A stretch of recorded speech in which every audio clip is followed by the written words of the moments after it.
pari e falenderoj korporatën Kryziv që edhe këtë vit është mbështetëse e jashtëzakonshme e manifestimit.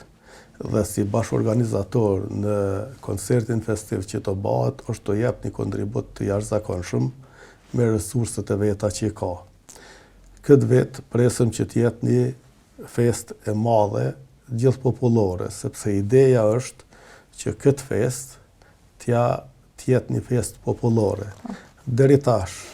ardhjen në këtë fest kanë parlamentu grupe të ndryshme artistike, shoqata kulturore, shoqata artistike, do i kem Arbreshti Italis, do i kem ansamblet e shqiptarëve të Malit Zi, do i kem ansamblet e Shqipërisë nga Veriv dhe Jugu, do i kem shoqatat kulturore artistike të Kosovës, yjet e stradës, do kem të organizum ekspozitën e artit pamor, që do marrin pjesë me qindra artist, piktor, skulptor, për me ekspozu veprat e tyne në nder të kryeherojit ton, kombëtar Gjergj Kastriotit.